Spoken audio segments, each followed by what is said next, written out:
हरे कृष्ण। आज इस वीडियो में हम बात करेंगे साल 2026 की महाफलदायी पद्मिनी एकादशी के बारे में।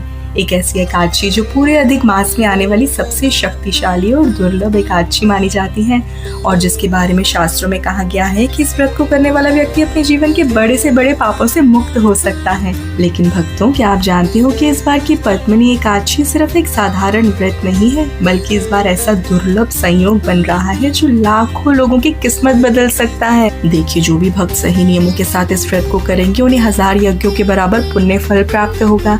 लेकिन यहाँ एक बहुत बड़ा सवाल भी है। सवाल ये है कि आखिर इस व्रत में ऐसा क्या है, क्यों इसे पुरुषोत्तम एकादशी भी कहा जाता है, और आखिर वो कौन सी गलतियां हैं जो ज्यादातर लोग हर एकादशी में करते हैं और जिसकी वजह से उनका पूरा व्रत अधूरा रह जाता है। आइए सब जानते हैं। देखो भक्तों, हिंदू धर्म में एकादशी का विशेष महत्व है। पूरे वर्ष में 24 एकादशी आती हैं, लेकिन जब अधिक मास यानी पुरुषोत्तम मास आता है तो 2 अतिरिक्त एकादशी और जुड़ जाती हैं। इसी से साल में फिर 26 एकादशी हो जाती हैं। इन्हीं अधिक मास की एकादशियों में से एक होती है पद्मिनी एकादशी। अधिक माह के शुक्ल पक्ष में आने वाली इस एकादशी को पद्मिनी एकादशी, पुरुषोत्तमी एकादशी, कमला एकादशी और सुभद्रा एकादशी के नाम से जाना जाता है। ये एकादशी 3 साल या 32 महीनों में एक बार आती है और यही कारण है कि इसका महत्व सामान्य एकादशी से कई गुना अधिक बढ़ जाता है। शास्त्रों में कहा गया है कि जो व्यक्ति श्रद्धा और नियम से ये व्रत रखता है उसे विष्णु लोक की प्राप्ति होती है। उसके जीवन की बाधाएं दूर होती हैं, घर में सुख समृद्धि आती है और मन की इच्छाएं पूर्ण होने लगती हैं। लेकिन भक्तों, क्या आप जानते हो इस एकादशी का नाम पद्मिनी कैसे पड़ा?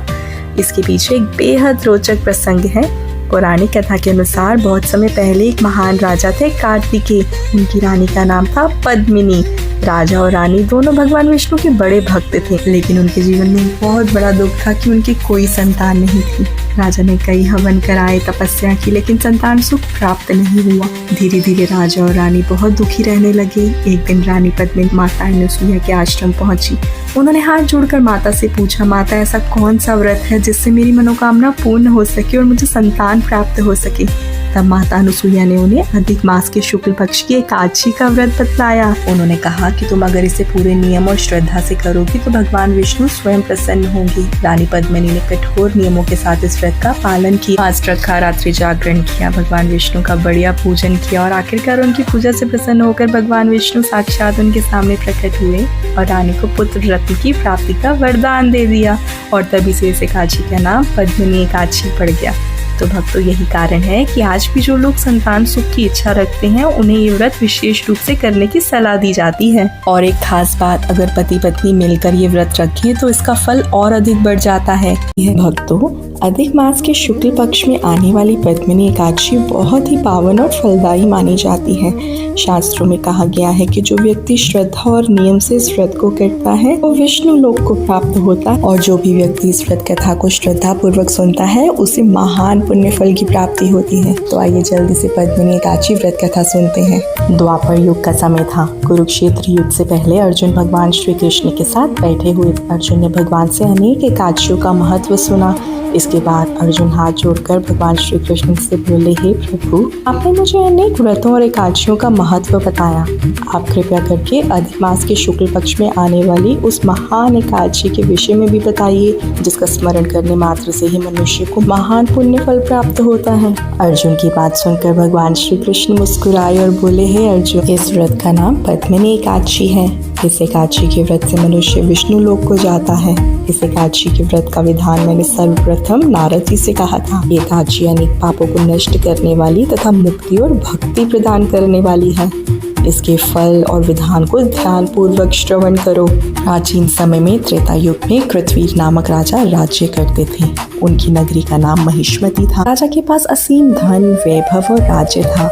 उनकी 1000 रानियां थी, परंतु इतने वैभव के बाद भी राजा का जीवन दुखी था क्योंकि उन्हें कोई पुत्र प्राप्त नहीं हुआ। ब्राह्मण ने अनेक यज्ञ करवाए, दान पुण्य, पर कोई पुत्र की प्राप्ति नहीं हुई।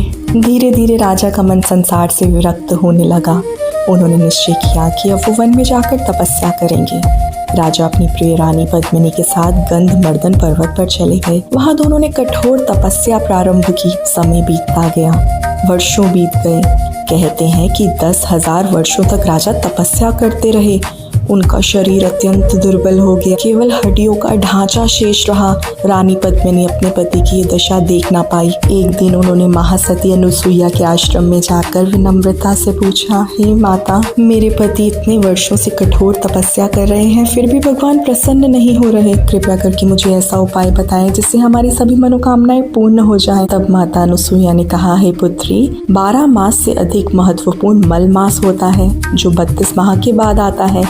उसमें द्वादशी युक्त पद्मिनी एकादशी का व्रत रखो। व्रत करने से सभी मनोकामनाएं पूर्ण होती हैं। इस व्रत के करने से भगवान तुम पर प्रसन्न होकर तुम्हें शीघ्र पुत्र देंगे। तत्पश्चात देवी अनुसुईया ने व्रत का विधान बताया। रानी पद्मिनी ने माता अनुसुईया के अनुसार व्रत का प्रारंभ किया। निर्जल रहकर उपवास किया, पूरी रात भगवान विष्णु का भजन किया और उनकी भक्ति और तपस्या से भगवान विष्णु अत्यंत प्रसन्न हुए और उनके सामने प्रकट हुए और उनको आशीर्वाद दिया।